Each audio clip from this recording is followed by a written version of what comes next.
Community Talk. I'm Dan Schiedel, the Executive Director of United Way of Enid in Northwest Oklahoma, and my guest today is Miss Cheri Ezzell, who is the Executive Director of CDSA Community Solutions. That's right. Yeah, so before we get started, tell us a little bit about yourself and your history with CDSA. Okay, well, I've been with CDSA since 1997, so I've been there more than 20 years. That's great, congratulations. Yeah. I started there in a part-time position, working with homeless people, and after a few years I became executive director. So I have been director there since 2001. Wow, that's great. Wow. You run a great operation, Cheri. And, Thank you. And as many of you may know or may not know, CDSA is a United Way partner agency. And, Yes. And the great thing about CDSA is that your mission really focuses on identifying needs, resources, and really helping to improve lives in our community, which really our mission is pretty much the same thing. And so our partnership goes hand in hand with CDSA and United Way. And we're just excited because you implement so many of the programs in our community that cover everything from youth to babies all the way up to RX for Oklahoma, support employment. So let's just dig right in and talk about some of the programs. And I'll let you start wherever you'd like to start. Well, really CDSA is an anti-poverty agency. That's the guts of what we do. And that's because we are also a community action agency, a designation that is given by the feds to a certain number of grassroots organizations across the country. And in order to be that kind of agency, anti-poverty has to be at the center of our role. But since we've been around since 1980, we have some diverse areas we serve in, but kids are probably one of our most important areas. And we have several early childhood programs, including the diaper bank and really successful, by the way. Yes, and that's what launched fairly 2 years ago. Fairly young program. Yeah, Yes. yeah. And child care resource and referral. We train child care providers across a 15-county area, trying to improve the quality of child care. So the child care finder on your website, is that to find child care, or is it to help with care providers? There's a state 800 number now that we refer to help, that keeps a database, and we help keep that database for people to find licensed child care. But I think the biggest part of that program is providing training to child care providers. Gotcha. And we also have a toy lending library, so we send toys out across this 15-county area to small child cares that are trying to kind of rotate their resources. And you know, they're developmentally appropriate things that are kind of expensive. Yeah. So those are 2 early childhood programs. And the third is we're doing a lot of developmental assessments right now to try and make sure that young children who might have developmental delays are identified early so we can intervene and make sure they're ready for school. So now, are you doing that just in Garfield County, or are we talking about all the other counties? Some programs cover larger areas. The diaper bank primarily serves Enid because people have to come here to get the service. But child care resource and referral, child care finders serves a 15-county area. And our developmental assessments is mainly in Enid Public Schools. So when we usually when we talk about United Way of Enid and Northwest Oklahoma, the way we serve most of the people in those other counties in Northwest Oklahoma is through our partner agencies like yours that really reach out into those communities, or many of them come here and utilize the services that you provide. We have, in early childhood, we have someone stationed in El Reno, and then they cover the surrounding counties. Yeah, that's great. That's great. Well, one of the things that I find of interest to me personally is youth build, because I was one of those kids that dropped out of high school. I needed to get my GED, got a trade in kitchen management and cooking, so I know how to cook. Yay. But hey, that's a good thing. So I went and I spoke to the youth build class. I know you and did. Just a super group of kids young adults that are trying to find a better way for themselves. So talk about youth build. That program has been successful beyond my wildest dreams. We've had it this is our 10th year. It's a federally funded program, and each year we take 28 young people between the ages of 17 and 24. They have to be high school dropouts, and they have to compete to get in the program. We start a period of 2 weeks we call mental toughness, and we take about 65 people into that, and 30 come out. Yeah. So they have a drive to be in the program. They want to get their high school diploma, and they've demonstrated the commitment over the 2-week period. Can't be late, got to be there every day, you got to follow the rules, you know, yada, yada. And so we keep them for 9 months. And over that 9-month period, most of them will get their high school diploma. That's good. It's not a GED, it's an online high school, accredited Yeah, it's high a school. little different than my days, yeah. And they'll get their diploma, and all of them, when they leave us, our goal is for them to go on to employment, further education, or enlistment. So is there opportunities for scholarships, Autry Tech? Absolutely, Votech? absolutely. Okay. We have a great partnership with Autry, and they have a foundation that assists with scholarships, but also most of these young people are eligible for Pell Grants and other assistance. So let's talk a little bit about your funding. I'm always interested in funding, right? So, so how are you funded? Because you must have multiple grants. You We must do. work with, of course, local donors and Yes. And do you have any state funds? Very little. Yeah. We have some, but we have about at any one time between 30 and 40 different funding sources. The largest of those is going to be federal. We compete at the federal level for funding. They're from very small amounts to our youth build program, for instance, is over $1 million over a 3-year period.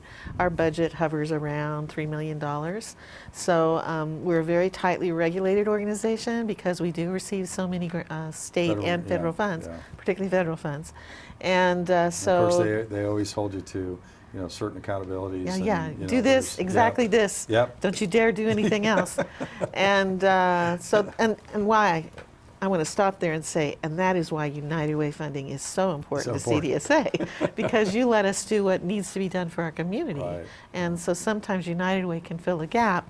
Maybe a kid needs a pair of steel-toed boots and we don't have federal funding for that. United Way can pay for that, things like that. Sure. But anyway, because we're so tightly regulated, we have a lot of really professional staff that keep us out of hot water, including 2 CPAs on staff. I was going to say, that's got to drive Sally and others crazy when they deal with so many different accounts. What about housing and emergency assistance? Because I know we get a lot of calls at the United Way office that really need people that need help with, especially emergency assistance, utility assistance, things like that, and housing sometimes. But well, emergency assistance, I think, is probably one of our founding programs. We've always provided some kind of emergency assistance, and it's actually, that was my earring. I thought it was my mic. It's actually very difficult to do because you can only use private funds for that. And and we can never raise enough money for emergency assistance. You just can't fill that gap. But I would say we have maybe $50,000, $60,000 a year in emergency assistance, rental assistance, utility assistance. Today we bought a car seat for a baby that was just born in town that couldn't leave the hospital because their family didn't have a car seat. So we do things like that, and we always run out of money, and people are always mad at us because we're running out of money. I know, and we get that. I mean, like I said, we get calls all the time, at different times of the year, and of course, by the time we get to summer, when everybody's air conditioners start kicking in, electric bills start to rise. Or winter when people's heaters haven't worked through the summer and now it's cold. So we do what we can to address those needs. Housing is a huge need for everyone, but especially for low-income people who are struggling. Often they have housing that's low quality, not safe, not warm, not cool in the summer. And we do a weatherization program to try to help with some of that. But we also, over the years, have amassed an inventory of rental housing ourselves. So we have about 46 units right now, mostly single-family units, some apartment units. Low income. We keep the rents low. Some of them have very specific guidelines about what we can do. Some of them, for instance, we own East Hill and Springside apartments, a 10 and an 8 unit apartment complex. We've had those so long that there aren't any federal guidelines attached to them anymore. So we can do things there that we couldn't do in other places. We can control the rents. We can drop them if somebody really needs it. If someone has a felony that's 10 years old, we can go, that's okay. Who manages that program? We have a property manager, Ellen, at the front desk. Ellen does? Manages, rents our property and collects the rent and does all that. I've had a couple of calls from folks looking for help help in that regards, because some of Talk them to Ellen. they're the working poor, and it's just they're between a paycheck away from bankruptcy, or just losing their home. Or you get sick, and Yeah. you need a little help while you're recovering. So anyway, we do a lot of different things in So our housing how does program. the weatherization projects, that program work? We receive funding from the Department of Labor, and sorry, it's the wrong department, Department of Energy. And But you do get money from we do get the money from them Department too, and DHS, and we. It's a real limited program that can't do more than maybe 10 houses a year, although we've been doing it for 30 years. Right. And we go out and we hook a blower door up to the house, and we see where the air is infiltrating, and enter a lot of data about the size of the window, the kind of refrigerator, and the kind of heater they have. And we have a software program that will tell us what to do to that house to have the greatest impact on their utility usage, That's interesting. which is huge. And then we do it, which is huge for people, because then that frees up money for medicine or food or other things. Just this year, we received a small grant from Enid, a local company, that is helping us to start a program to provide energy, that evaluation process, to people who are not low income. And we're going to charge a fee for that, and then the fee will go back in to serve low income people. Neat. That would be So we're great. hoping we can really grow the program. Yeah, because I could see that as being a service that people would I'd like to have it, yeah. Just to check to see, Yeah. where are all the leaks at in my house, and what do I need to do to maybe weatherize a bit and save some money. And then the next step will be, once we get that off the ground and running, will be to look for some funding to support not the very low income people, but the little higher group who don't have the money to make the repairs. So Great. Well, let's switch gears real quick. We only Yes. have a couple of minutes left. Okay. So RX for Oklahoma. What is that program? helps people get access to pharmaceutical company indigent assistance programs. And we also have a kind of a software program that helps us do that. And then they can receive their long-term medications delivered to their home or to their doctor. Okay. And then you do also a support employment? Supported employment is for people who usually are receiving Social Security, disability, but wish to work too. And so they go through Voc Rehab and refer to us, and then we help them find a job and give them a job coach to stand beside them until they learn the job, fade from them over time. So the Voc Rehab, what's the process there? They have to apply at Voc Rehab. And then they can come to us, and we can assign a job coach, help them find a job, coach them on the Do you do any job. training then, employment training? Absolutely. Okay. What kind of training do they do? Well, I mean, if the job coach actually does the job with the person. Oh, okay. So, maybe they're working doing drying dishes or working in a fast food place. Our job coach will help them one-on-one. Okay. At the job So, site. and maybe helping them through that initial period Yeah. to get them going. Yeah, and if there's a problem, the employer will call us, we'll step back in. That's great, great. Well, CDSA does so many different things, Cheri. What haven't we covered? Because I know you do other things other than what we've already covered. Well, we provide staffing services to the Human Service Alliance and other committees. yeah. We do so nonprofit a lot of incubation services. A lot of people don't know what the Human Service Alliance is, so you want to share with them? Yeah, it's a group that was established over 20 years ago with the idea that people who are interested in human services, mostly professional people who control budgets, can sit around a table every month and talk about the problems our community is having and find ways to address those problems Together. and to make sure that we're not duplicating each other. Right. And so Human Service Alliance is really kind of a nonprofit group It is a nonprofit. It's a standalone that nonprofit. CDSA really administers and works with a number of us in the community to address issues in education, mental health, healthcare, teen engagement, right? Which we've just done recently. Which you want to talk a little bit about the Sure. hashtag selfie respect. Hashtag selfie respect. We just had, in partnership with Enid Public Schools, 500, all the fifth graders in town went to the high school, got them in an auditorium, and we brought a presenter from Canada, of all places, to come and talk about The Canadians invaded Enid. Yeah, they did. Protecting your social presence online, and the importance of the longevity of everything that you put online, and bullying online, and trying to get people, young people, fifth graders who are just making a big transition, to understand how much they could impact their future by their behavior online. Yeah, yeah. Wow. Well, we're all out of time, Cheri. Thank you so much for being here. If anyone wants to get a hold of you or get a hold of somebody at CDSA to get more information, where do they go? Well, they can go to our website, cdsaok.org, or call us at 580-242-6131. You know, that website again was cdsaok.org. Okay.org. I don't know why we've got such a United Way, Enid.org. Well, we had to put the OK on there because there are other CDSAs. There are other CDSAs, yeah. Well, thank you again for being here, and thank you so much for what you do in our community. Pleasure, And thank you. You're such a great, you Grandma. have such a great, well, you're a great grandmother. You're not a great grandma, but you're a great grandmother. But anyway, we just appreciate all that you do, and CDSA does, it does a lot of great things for a lot of people in our community, so thank you. Thank you, my pleasure. So if you like more information, just give her a call. If you can't get a hold of her there, then give us a call at United Way, 237-0821. And again, thank you for being with us on Community Talk. Stay tuned for another great episode. Hi, I'm Leslie Newell with Junior Welfare League. Come shop at Return Engagement at 123 North Grand in downtown Enid and watch for us on Community Talk. Well, welcome back to Community Talk. I'm Frank Baker, with me Jason Maly, and we're both here representing the Gaslight Theater and the Normal Heart, which, as we're taping this, is just on the cusp of our second weekend of glory. And then you're going to be seeing this a little bit after the show, so we'll not only talk Normal Heart, but we'll talk some of the other cool things coming up with our Gaslight Theater, which is always doing great stuff. And Jason and I get to play Ben and Ned Weeks, brothers, in this wonderful play by Larry Kramer.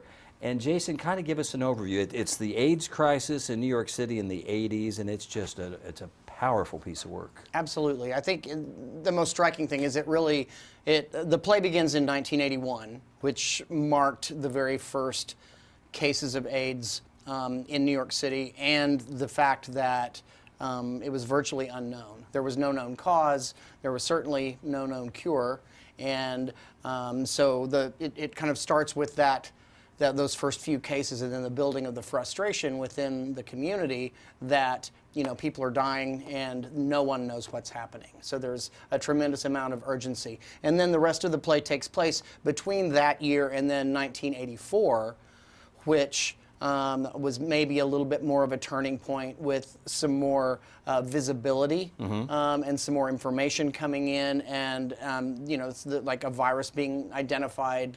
But it's a very key and pivotal point in that historic time period. And one thing, and like I say, I hope you are getting the chance to perhaps see this prior to our final performances, which, by the way, are the 16th, Thursday the 16th at 7 p.m., Friday and Saturday the 17th and 18th, I think Yes. it's correct, at 8 o'clock at the Gaslight Theater. And this is, I think this is a very brave piece of work. Absolutely. Because it's dealing with gay characters, a lot of issues you wouldn't typically see on the stage in our area, to be totally candid. And it's a little bit of a gut punch at times. This is a challenge for the audience and for the actors. It is, and maybe comfort level, you're right. I mean, it's definitely something that's a little bit out of the ordinary to see on the stage, but I would point out that, a community like Enid was not immune to this epidemic. There were several people lost to AIDS from Enid and the surrounding areas all across Oklahoma as well.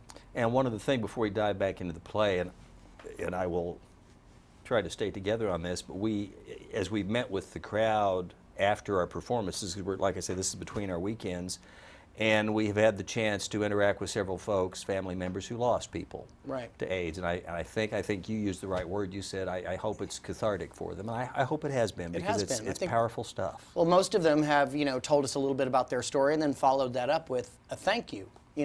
Thank you for bringing attention to this. Thank you for telling, virtually our story, or the story of our loved one in such a powerful and I would say appropriate way. I would totally agree.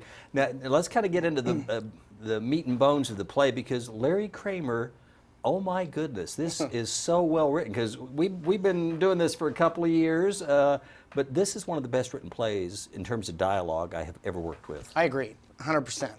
I mean, it's such a gift. He has it's challenging, to begin with because it's very emotional subject matter, but it's so well written. There's not a word out of place that he hasn't chosen very specifically, and it's a treat, I think, from an actor's perspective, to get to sort of crawl into that skin every night and to be able to tell that story in such a profound way, and the words are just such a gift. It is just I've been amazed at it, and then I'm amazed sitting backstage how you're still drawn to it, because we've been working on this for almost 2 months now, Right. maybe a little over 2 months.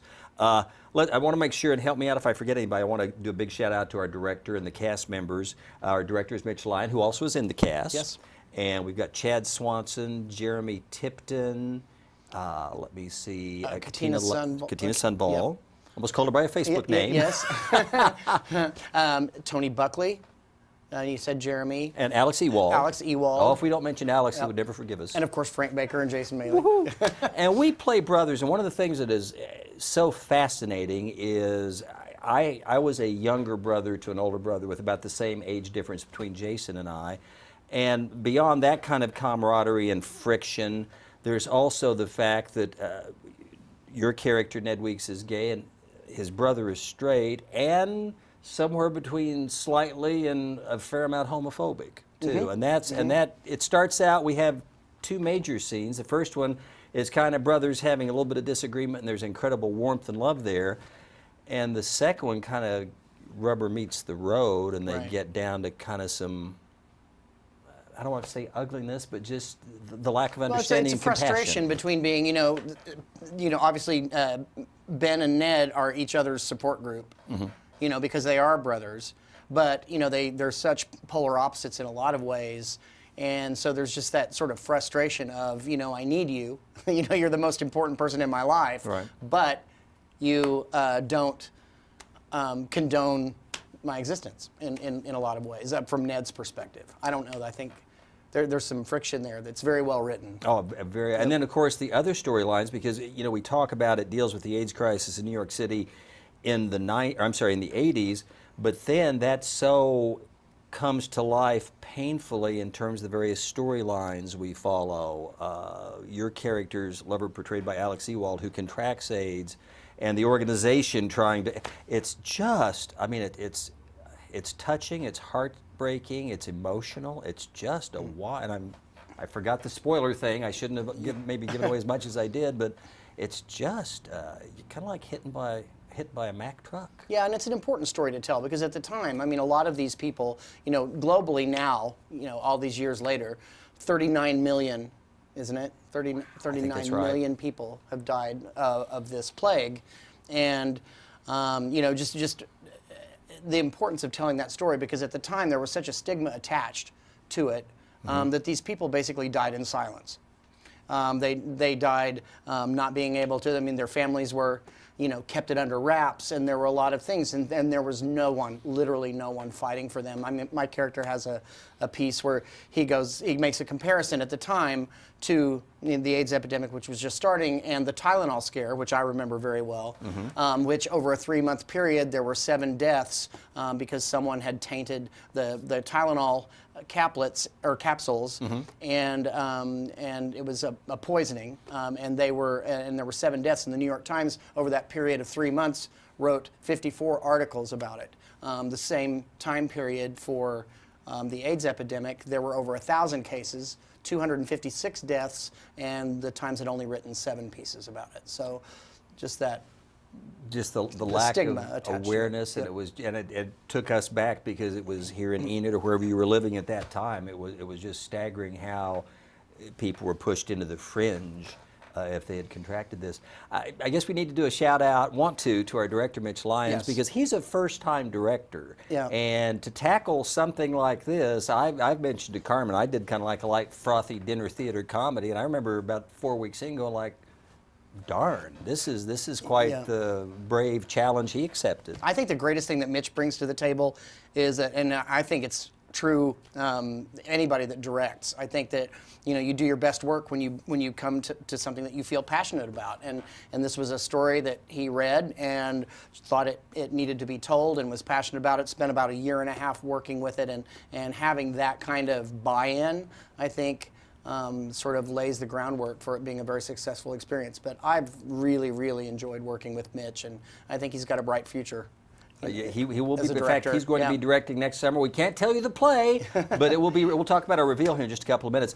And let's do a. We mentioned the names, but let's do a shout out to the rest of the cast, because I can't remember the last time when I felt like everybody on stage was so strong, so committed, so like 110% involved in what we were doing. It's been thrilling. And it is. It's a great experience every night. Every single person is 100% committed, and they leave everything out there. And I think it's everybody. We get off stage, everybody's exhausted at the end of every performance. But I agree. I've never had that comfort level with every single person.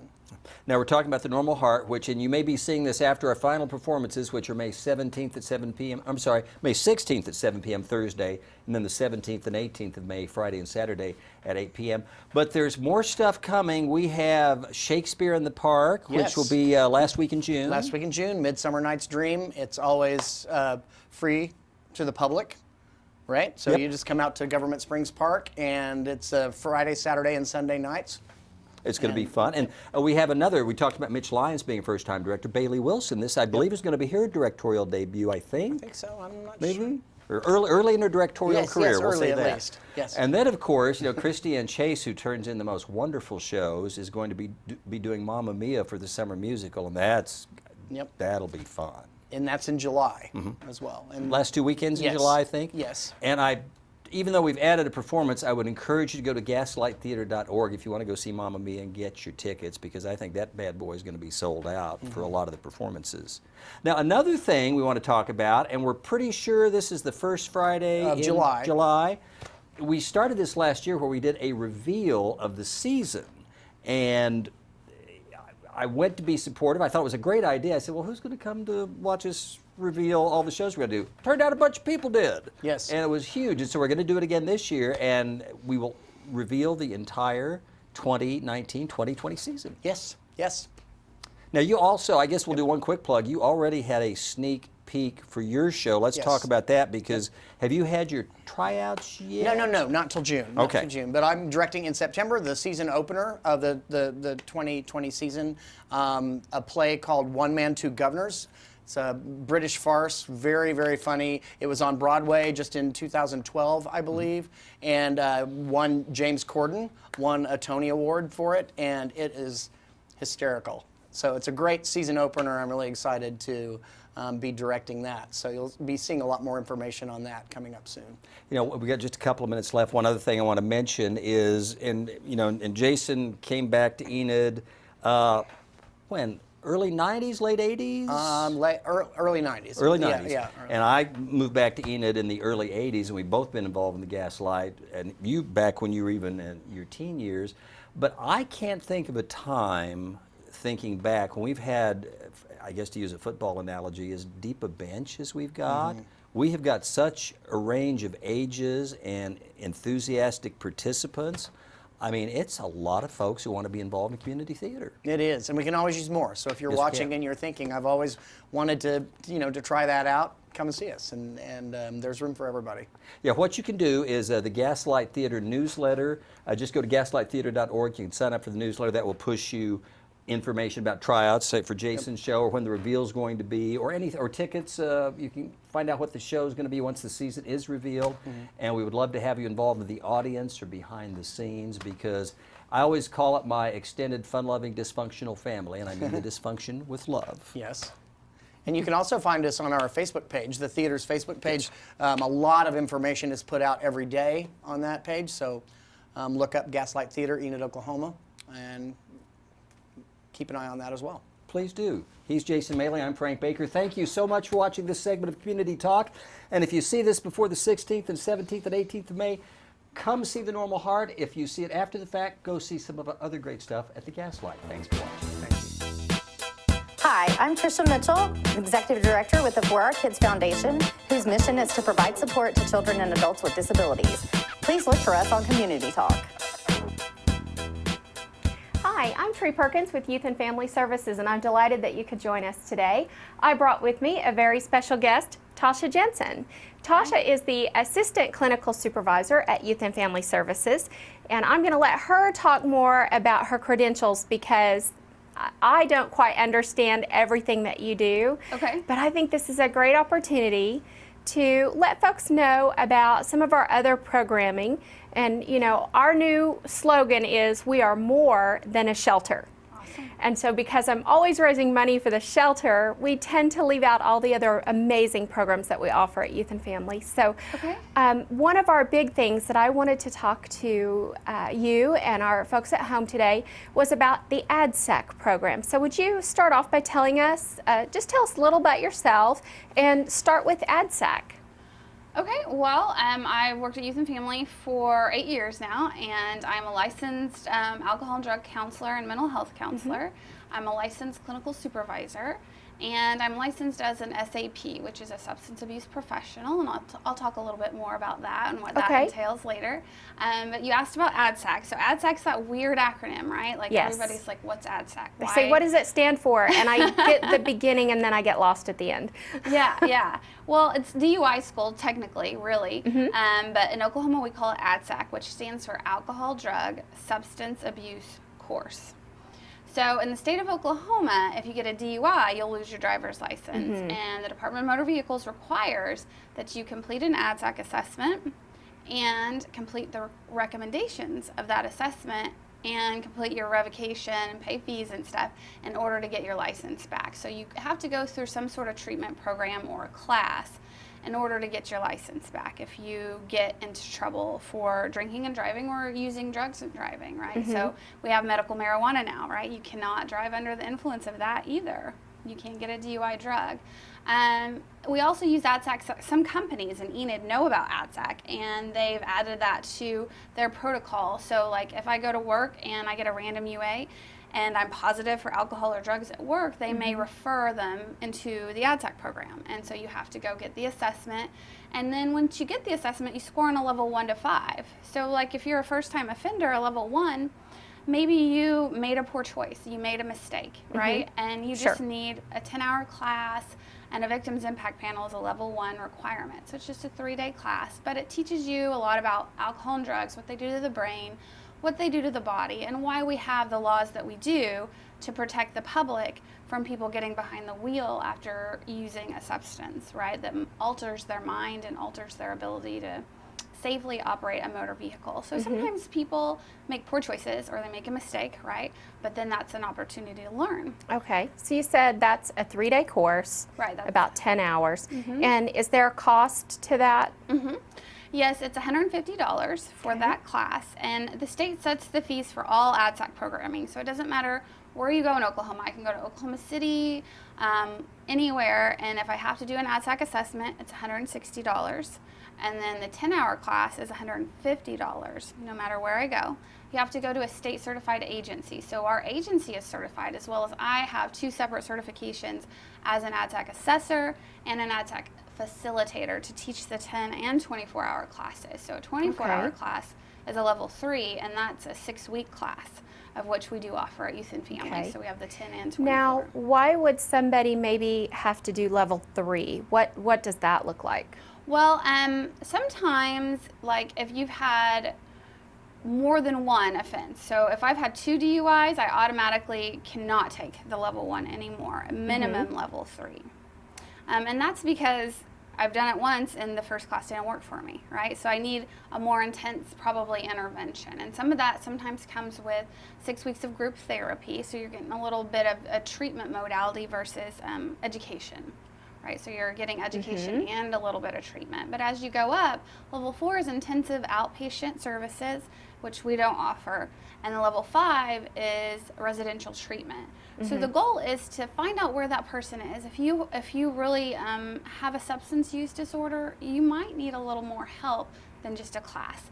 So we may need you to go to treatment and get the services you need to come off of the substances and become healthy and be able to be safe again on the streets and just lead a better, healthier life at that point. Absolutely. Opportunity for change is a good thing. Now, we were talking earlier today about a deferment program, which I thought was really great, and not Okay. too many places offer that. So can you tell me more about that deferment program?